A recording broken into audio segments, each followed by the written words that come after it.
आकाशवाणी लखनऊ से प्रस्तुत हैं प्रादेशिक समाचार।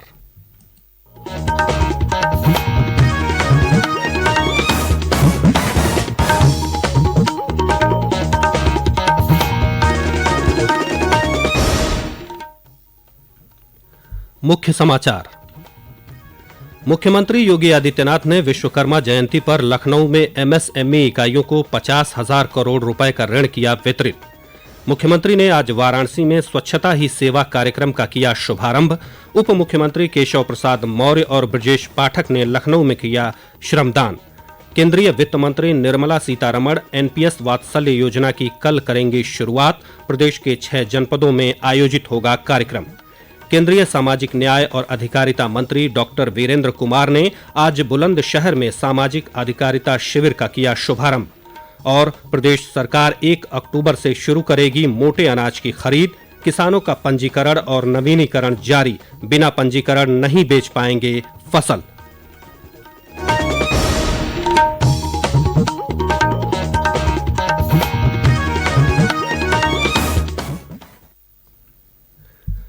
नमस्कार, प्रदेश के समाचारों के साथ मैं राघवेंद्र त्रिपाठी। और अब समाचार विस्तार से।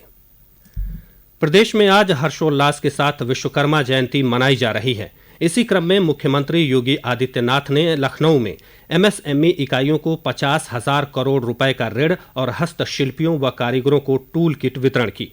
इस मौके पर मुख्यमंत्री ने कहा कि प्रदेश के परंपरागत उत्पादों को पिछले 7 वर्षों में फिर से नई पहचान मिली है।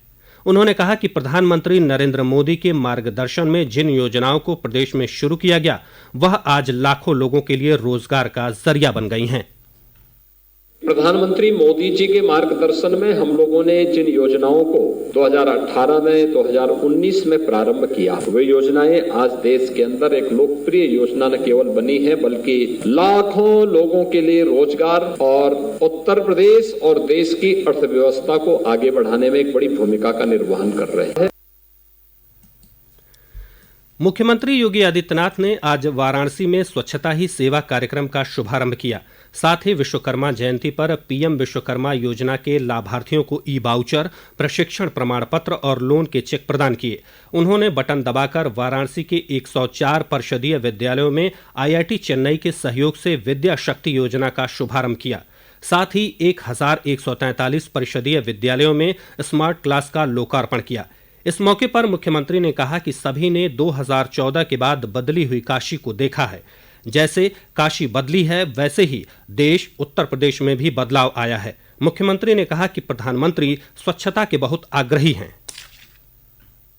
प्रधानमंत्री मोदी जी स्वच्छता के बहुत आग्रही हैं और मुझे लगता है स्वच्छ भारत मिशन ने लोगों के जीवन में व्यापक परिवर्तन लाया है। ये हमारे जीवन का हिस्सा बने। हम में से हर व्यक्ति स्वेच्छाग्रही बने, इस अभियान का हिस्सा बने, इसको निरंतरता देने वाले बने। ये हमारा राष्ट्रीय मिशन बनना चाहिए, जीवन का हिस्सा बनना चाहिए। कोई सार्वजनिक स्थल हो, कोई आस्था का केंद्र हो, कोई सार्वजनिक मार्ग हो, रेलवे स्टेशन हो या कोई भी स्थान, हम वहाँ पर स्वयं गंदगी भी न करें और न किसी को गंदगी करने दें। अगर कोई करता तो हम उसको बोले। मुझे लगता है स्वच्छ भारत मिशन की सफलता जनता जनार्दन की सहभागिता और स्वेच्छाग्रहियों के समर्पण पर निर्भर करता है।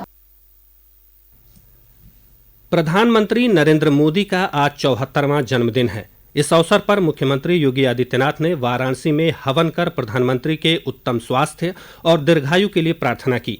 साथ ही मंदिर परिसर में 74 किलो के लड्डू का प्रसाद वितरित किया। मुख्यमंत्री ने वाराणसी में रक्तदान शिविर का शुभारंभ भी किया। साथ ही स्वच्छता ही सेवा अभियान के तहत नमो प्लॉगथॉन और स्वच्छता वॉलंटियर्स को हरी झंडी दिखाकर रवाना किया। मुख्यमंत्री ने लखनऊ में प्रधानमंत्री मोदी के जीवन पर आधारित प्रदर्शनी का उद्घाटन किया। इस मौके पर मुख्यमंत्री ने कहा कि प्रधानमंत्री नरेंद्र मोदी ने संघर्षों से बढ़कर अपना मार्ग बनाया। राष्ट्र के प्रति प्रेम, समर्पण और ईमानदारी उनके जीवन का हिस्सा है। यही वजह है कि पिछले 10 वर्ष में हमने बदलते भारत को देखा है।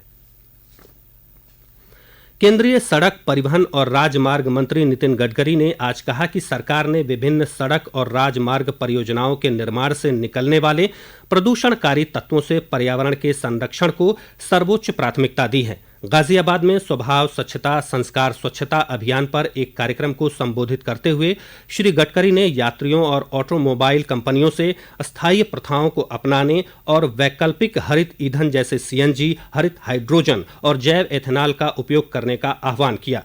श्री गडकरी ने राज्य मंत्री अजय टम्टा और हर्ष मल्होत्रा के साथ एक पेड़ मां के नाम के तहत एक पौधा भी लगाया।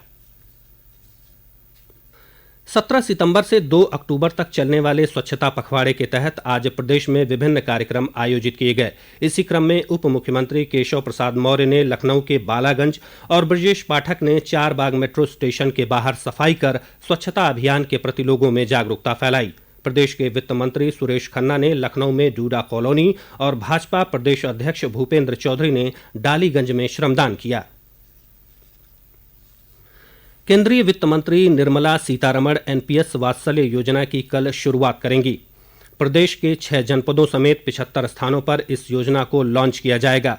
प्रदेश की राजधानी लखनऊ समेत अयोध्या, सहारनपुर, लखीमपुर खीरी, देवरिया और संभल कार्यक्रम से वर्चुअली जुड़ेंगे। इस मौके पर योजना से जोड़ने वाले नाबालिग सदस्यों को स्थायी सेवानिवृत्ति खाता संख्या पैन कार्ड भी जारी किए जाएंगे। साथ ही योजना से जुड़े अनिवार्य दिशा निर्देश भी जारी किए जाएंगे।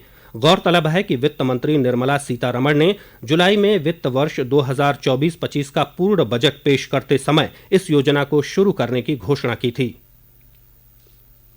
यह समाचार आप आकाशवाणी लखनऊ से सुन रहे हैं। ताज़ा समाचार जानने के लिए आप हमारी वेबसाइट newsonair.gov.in पर लॉगिन कर सकते हैं। इसके साथ ही आप प्रादेशिक समाचारों का यह बुलेटिन हमारे YouTube channel news on AIR Lucknow पर भी सुन सकते हैं। केंद्रीय सामाजिक न्याय और अधिकारिता मंत्री डॉक्टर वीरेंद्र कुमार ने आज बुलंदशहर में सामाजिक अधिकारिता शिविर का शुभारंभ किया। इस अवसर पर डॉक्टर वीरेंद्र कुमार ने वर्चुअली देश के 75 आकांक्षी ब्लॉकों में आयोजित हो रहे शिविरों का भी शुभारंभ किया। इन शिविरों का उद्देश्य दिव्यांगजनों को सशक्त और आत्मनिर्भर बनाना है, जिसके अंतर्गत 9000 से अधिक पूर्व चिन्हित दिव्यांग लाभार्थियों को एडिप योजना के तहत विभिन्न श्रेणियों के निःशुल्क सहायक उपकरण प्रदान किए गए।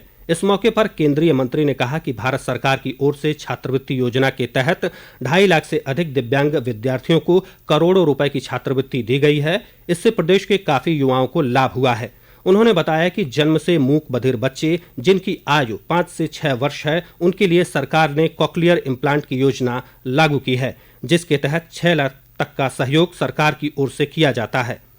इसके अतिरिक्त केंद्रीय मंत्री ने स्वच्छता पखवाड़े के दृष्टिगत समारोह में उपस्थित सभी लोगों को स्वच्छता की शपथ भी दिलवाई। प्रदेश में सरकार मोटे अनाज की खरीद 1 अक्टूबर से शुरू करेगी, जो 31 दिसंबर तक चलेगी। सरकार की ओर से श्री अन्न में शामिल मक्का, बाजरा और ज्वार की खरीद के लिए किसानों का पंजीकरण और नवीनीकरण चल रहा है। खाद्य और रसद विभाग के मुताबिक इसके लिए किसानों का fcs.up.gov.in या यूपी किसान मित्र ऐप पर पंजीकरण कराना अनिवार्य है। श्री अन्न को बढ़ावा देने के साथ ही सरकार ने इसका न्यूनतम समर्थन मूल्य भी बढ़ाया है। मक्का का न्यूनतम समर्थन मूल्य 2225 रुपये प्रति कुंतल, बाजरा का 2625 रुपये प्रति कुंतल, ज्वार हाइब्रिड का 3371 रुपये और ज्वार मालवांडी का 3421 रुपये प्रति कुंतल निर्धारित किया गया है। किसान अपनी किसी भी समस्या के लिए पूर्व में जारी टोल फ्री नंबर 1800-1800-150 से मदद ले सकते हैं। फिरोजाबाद में सोमवार रात एक पटाखा फैक्ट्री में विस्फोट होने से एक बच्चे और एक महिला समेत 5 लोगों की मौत हो गई। इस घटना में 8 से अधिक लोग घायल हो गए, जिनमें से 3 को हालत गंभीर होने पर आगरा रेफर किया गया है। धमाका इतना जोरदार था कि आसपास के 9 मकान बुरी तरह क्षतिग्रस्त हो गए। मुख्यमंत्री योगी आदित्यनाथ ने सभी मृतकों को 4-4 लाख रुपए की आर्थिक सहायता देने का आदेश दिया है। बारिश और बांधों से पानी छोड़े जाने के कारण प्रदेश में कई नदियों का जलस्तर खतरे के निशान से ऊपर पहुंच गया है। गंगा नदी बदायूं, फर्रुखाबाद, गाजीपुर, बलिया और घाघरा नदी बाराबंकी, अयोध्या और बलिया में खतरे के निशान से ऊपर बह रही है। वहीं गंगा नदी वाराणसी, कानपुर देहात और शारदा नदी लखीमपुर खीरी में खतरे के निशान से महज आधा मीटर नीचे है। नदियों का जल स्तर बढ़ने से प्रदेश के 21 जनपदों में बाढ़ जैसे हालात हैं। और अंत में मुख्य समाचार एक बार फिर। मुख्यमंत्री योगी आदित्यनाथ ने विश्वकर्मा जयंती पर लखनऊ में एमएसएमई इकाइयों को 50,000 करोड़ रुपए का ऋण किया वितरित। मुख्यमंत्री ने आज वाराणसी में स्वच्छता ही सेवा कार्यक्रम का किया शुभारंभ। उप मुख्यमंत्री केशव प्रसाद मौर्य और ब्रजेश पाठक ने लखनऊ में किया श्रमदान। केंद्रीय वित्त मंत्री निर्मला सीतारमण एनपीएस वात्सल्य योजना की कल करेंगी शुरुआत। प्रदेश के 6 जनपदों में आयोजित होगा कार्यक्रम। केंद्रीय सामाजिक न्याय और अधिकारिता मंत्री डॉक्टर वीरेंद्र कुमार ने आज बुलंदशहर में सामाजिक अधिकारिता शिविर का किया शुभारंभ। और प्रदेश सरकार 1 अक्टूबर से शुरू करेगी मोटे अनाज की खरीद। किसानों का पंजीकरण और नवीनीकरण जारी, बिना पंजीकरण नहीं बेच पाएंगे फसल। इसी के साथ प्रादेशिक समाचारों का यह बुलेटिन यहीं समाप्त होता है। नमस्कार।